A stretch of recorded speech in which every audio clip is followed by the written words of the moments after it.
हरे कृष्णा दर्शकों, मेरी इस वीडियो में आप सबका हार्दिक स्वागत है। दर्शकों, अक्सर आपने कहा भी होगा और सुना भी होगा, भाई 4 पैसे कमाओ, घर में लेके आओ, काम आएँगे। 4 पैसे होते तो शायद कोई हमें ऐसा ना बोलता। अरे भाई 4 पैसे कमाने के लिए गाँव, देश अपना सब कुछ छोड़ना पड़ता है, घर से दूर जाना पड़ता है। हमने ये 4 पैसों का झंझट बहुत सुना है और बहुत बार कहा भी है। लेकिन क्या आप इसका लॉजिक जानते हैं कि हम ये 4 पैसों का ही ज़िक्र क्यों करते हैं? ना 3 पैसों का ज़िक्र करते हैं, ना 5 का, ना इससे कम का, ना इससे अधिक का। हमेशा चर्चा जब भी होती है 4 पैसों की होती है, कि अरे भाई इसके पास तो 4 पैसे हो गए, ये तो आसमान में उड़ने लगा। अ, 4 पैसों से क्या अभिप्राय होता है? हम 4 पैसों की ही चर्चा क्यों करते हैं? आज मैं आपको इसी बारे में बताने वाली हूँ। देखिए, मनुष्य के 4 महत्वपूर्ण कार्य होते हैं। पहला, अपने भोजन की व्यवस्था करना। 1 पैसे से मनुष्य अपना, अपने माता-पिता, पत्नी, बच्चे जो भी परिवार होता है उसका पालन-पोषण करता है। दूसरा होता है कर्ज़ उतारना।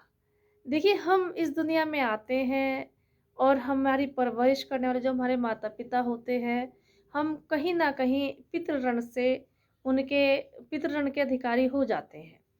तो अपने माता-पिता की सेवा भी हमें 1 पैसे से करनी चाहिए। तो दूसरा पैसा यहाँ खर्च हो गया। पहला धन यानी धन का एक भाग हमने अपने भोजन में, अपने परिवार के पालन-पोषण में खर्च किया। दूसरे से हमने अपने माता-पिता की सेवा की, माता-पिता की सेवा में लगाया, अपने बुज़ुर्गों की सेवा में लगाया क्योंकि वो हमारे सिर एक कर्ज़ होता है, जो हमें सेवा से, अपनी कमाई से उतारना भी चाहिए और उतारना पड़ता है। अगर हम भूलवश एक जन्म में अपने माता-पिता का कर्ज़ नहीं उतारते, उनकी सेवा नहीं करते, तो पुनः-पुनः हमें जन्म लेकर भाँति-भाँति के कष्टों को भोगते हुए अपने माता-पिता का कर्ज़ चुकाना ही पड़ता है। तीसरे पैसे की बात जहाँ आती है, वहाँ हम आगे का जो कर्ज़ होते हैं, उसको देने की बात कहते हैं। अब आप कहेंगे कि आगे का कैसा कर्ज़ होता है? देखिए, हमारी जो संतान होती है, हमारे जो बच्चे होते हैं, उन्हें अपने फ्यूचर के लिए तैयार करना, अपने बुढ़ापे का सहारा बनाने योग्य बनाना, उन्हें पढ़ाना, उन्हें शिक्षा दिलाना, उन्हें योग्य बनाना, उन्हें सेल्फ डिपेंड करना, ये सारी चीज़ें उस 3 पैसे से हो जाती हैं। और चौथा पैसा होता है कुएँ में डालना, अर्थात दान करना, निस्वार्थ कर्म करना। उस चौथे पैसे से हम अपने जो धार्मिक क्रियाकलाप हैं, उन्हें संपन्न हमें करना चाहिए और इसीलिए ये 4 पैसे की चर्चा की जाती है। अगर 4 पैसे अर्थात अपनी कमाई को 4 भागों में डिवाइड करना, यही 4 पैसों का गणित बताया गया है। जिस व्यक्ति के पास ये 4 पैसे होते हैं, उसे ही संपन्न माना जाता है। कहने को तो ये 4 पैसे होते हैं, लेकिन इनके पीछे बहुत लंबी कहानी जुड़ जाती है। व्यक्ति जितना कमाता है, अगर वो इसी तरीके से अपनी कमाई को, अपनी आय को 4 जगह बाँटकर अपने कर्तव्य का निर्वाह करे, तो वह कई सारे दोषों से मुक्त रहता है और उसकी कमाई में भी वृद्धि होने लगती है। मैं पुनः आपको स्मरण कराना चाहूँगी, पहले पैसे से परिवार का पालन-पोषण अर्थात आय के एक भाग से परिवार का पालन-पोषण कीजिए। आय के दूसरे भाग से, जो हमने दूसरा भाग लिया था, उससे अपने माता-पिता की सेवा में खर्च कीजिए, अपने बड़े-बुज़ुर्गों की सेवा में खर्च कीजिए।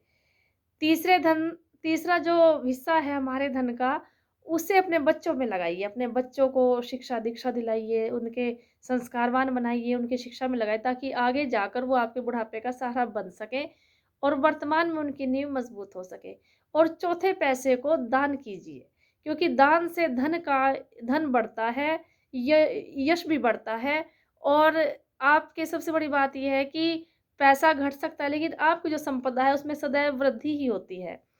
इसीलिए इन 4 पैसों के गणित में पूरा संसार सदैव झंझटों में घिरा रहता है। आशा करती हूँ आपको मेरा ये वीडियो पसंद आएगा और आप ज़्यादा नहीं तो थोड़ा बहुत इस चीज़ को फ़ॉलो करेंगे और आज से ही ये प्रण करेंगे करेंगे कि हम अपने कमाई को, अपनी आय को 4 भागों में बाँट कर ही खर्च करेंगे। मैंने कुछ लोगों को देखा है, लोग कहते हैं, "अरे भई अपना तो पूरा पट नहीं रहा है, माँ-बाप को कहाँ से दें?" माँ-बाप अलग रहते हैं, हम लोग अलग रहते हैं, माँ-बाप की सेवा भी नहीं करते, उनके ऊपर खर्च भी नहीं करते, तो ये हमारी बहुत गलत बात होती है। इसका मतलब ये है कि हम अपने धन का दुरुपयोग कर रहे हैं। हम उनके अधिकार का धन भी अपने ऊपर खर्च कर रहे हैं, जिनका हमारे ऊपर कर्ज़ है।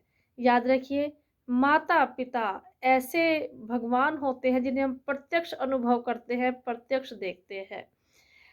अब जैसे लोग कहते हैं कि ब्रह्मा, विष्णु, महेश ने जो है सृष्टि की रचना की। लेकिन मैं ये कहती हूँ कि मेरी सृष्टि तो मेरी माँ है, क्योंकि मेरी माँ ने मेरी रचना की। मेरी माँ ने मेरा पालन-पोषण किया, मेरी माँ ने ही मेरे अंदर जो दुर्गुण थे उनका संहार किया। तो मेरे लिए तो मेरे तीनों लोग मेरी माँ हो गई। और ये नहीं कहती कि पिता नहीं होते, पिता भी सहयोगी होते हैं, लेकिन महत्व जो होता है वो माता का होता है। तो जिस घर में माता का सम्मान होता है, माता के प्रति सम्मान भाव होता है, माता का ध्यान रखा जाता है, माता की सेवा की जाती है, वह घर माता के आशीर्वाद से बहुत ही अच्छा फलीभूत होता है। आशा करती हूँ आपको मेरा ये वीडियो पसंद आया होगा। अगर आपको मेरा वीडियो पसंद आया हो तो कृपया मेरे वीडियो को लाइक करें और ऐसी ही और वीडियोज़ पाने के लिए मेरे चैनल को सब्सक्राइब करें। धन्यवाद। हरे कृष्णा।